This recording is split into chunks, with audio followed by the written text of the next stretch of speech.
डॉक्टरों के लिए भी जो है ना वो बड़ा इम्तहान होता है बाज़ औक़ात जब पेशेंट आ जाता है और उसको दवाई की ज़रूरत नहीं होती है और जब हम उसको ये कह देते हैं कि आपको मेडिसिन की ज़रूरत नहीं है, तो वो बड़ा ये पेशेंट ये समझता है कि मैं इतनी दूर से सफ़र करके आया हूँ या इतनी मुश्किल से टाइम लेकर डॉक्टर साहब से जो है ना वो मिलने आया हूँ और डॉक्टर साहब ने इतनी मेरी सारी हिस्ट्री लेने के बाद कहा है कि आपको मेडिसिन की ज़रूरत नहीं है। इस तरह के मैं कुछ वाक़यात बताता हूँ आपको, जिससे आपको ये पता चलेगा कि डॉक्टर बाज़ दफ़ा अपनी प्रैक्टिस के दौरान बहुत सारे इम्तहानात में से गुज़रते हैं। जैसे एक बच्चा मेरे पास लेकर आई एक ख़ातून, उसके चेस्ट में शदीद इन्फेक्शन थी, गला ख़राब था, खांसी थी और छोटी उम्र का बच्चा था। अब गोद में जो बच्चा है उसके लिए हम कोई भारी भरकम मेडिसिन दें, कोई होम्योपैथिक हो या कोई और दवाई हो, खैर और हम तो कोई देते नहीं है, लेकिन अगर कोई भी दवाई है, कोई हिकमत की है, कोई एलोपैथिक की है, कोई अगर कोई डॉक्टर देता है जो इतने छोटे बच्चे को, तो मेरे ख़्याल में अगर वो क्रॉनिक नहीं है कोई डिज़ीज़, तो उसमें कोई छोटी-मोटी अगर कोई घर से कोई ऐसा टोटका बता दिया जाए, तो वो बड़ा बेहतर होता है, उससे वो आराम आ जाता है। तो मैंने बताया कि बीबी आप ऐसे करें कि ये जो काली इलायची होती है मोटी, उसको जो है ना वो अच्छे तरीके से पीस कर उसका बिल्कुल पाउडर बना लें, उसको हम बोलते हैं कपड़ छान, कि यानी कपड़े में उसको छान लें उसको, तो उसके बाद उसका पाउडर में कोई ज़रा सी भी कोई चीज़ जो है ना वो रह ना जाए, ताकि छोटा बच्चा है कि उसके हल्क में ना लगे।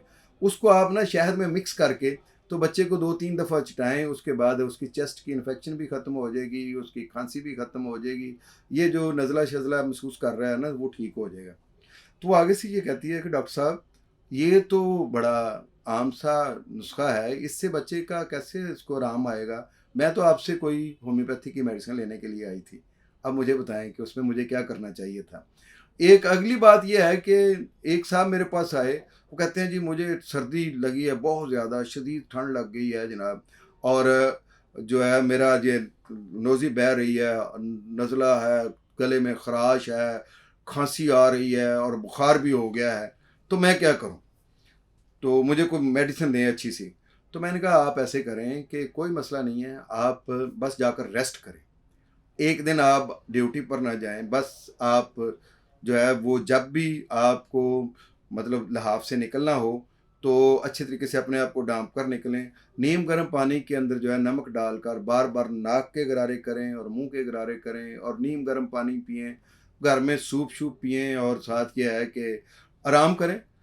तो आपको 2 दिन मैक्सिमम आराम करना पड़ेगा या 1 आध दिन आराम करने के बाद आप ठीक हो जाएँगे। मेडिसिन खाने के बाद भी तो आपको 1-2 दिन आराम ही करना पड़ेगा। तो अगर बगैर मेडिसिन के आप ठीक है जाएँ तो बेहतर नहीं है। कहते डॉक्टर साहब डॉक्टर के पास तो वो कहने लगा कि डॉक्टर साहब डॉक्टर के पास तो बंदा इसलिए आता है कि वो दवाई ले। तो आपने दवाई नहीं देनी थी तो फिर मुझे आपके पास आने का क्या फ़ायदा?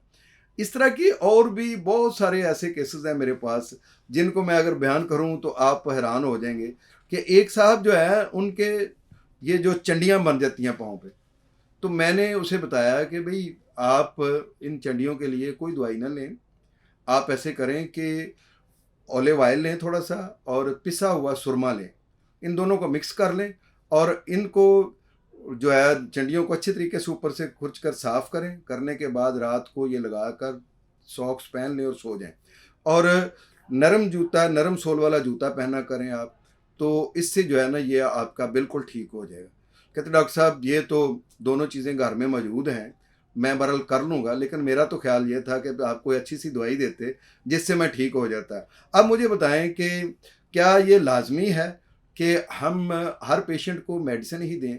क्या ये पूरी कायनात में सारी ये दवाइयाँ नहीं हैं जो हमारे इर्द गिर्द बिखरी पड़ी हैं? हमारा किचन जो है वो दवाइयों से भरा पड़ा है, जिसमें से बहुत सारी ऐसी चीज़ें हैं जो हम इस्तेमाल करके बीमारियों से बच सकते हैं। और फिर ये है कि ये होम्योपैथी में भी कोई ऐसी दवाइयाँ तो नहीं है कि जो हमने खुद ईजाद की हैं। ये सारी या तो पौधों से हासिल होती हैं या जानवरों से हासिल होती हैं या मिनरल से हासिल होती हैं। उन्हीं से ये दवाइयाँ बनाकर जो है वो हम आपको दे देते हैं और आप ठीक हो जाते हैं और कहते हैं कि जनाब हमने दवाई खाई है। भाई दवाई जो है वो इलायची है तो वो भी दवाई है, और अगर गर्म पानी में आपने नमक डालकर उसके गरारे किए हैं तो वो भी दवाई है, अगर सुरमा और आपने ऑलिव ऑयल लेकर जो है ना चड्डियों पे लगाया तो वो भी दवाई है। अल्लाह के बंदे, डॉक्टर के पास आप आ रहे हैं, तो अगर आपके मर्ज़ को डायग्नोज़ करके उसने ये बता दिया है कि इसका फ़लाँ चीज़ से इलाज हो सकता है, तो उसको आप दवाई समझकर इस्तेमाल करें, इंशाअल्लाह आप शिफ़ा याब भी होगी। बहुत शुक्रिया। अल्लाह हाफ़िज़।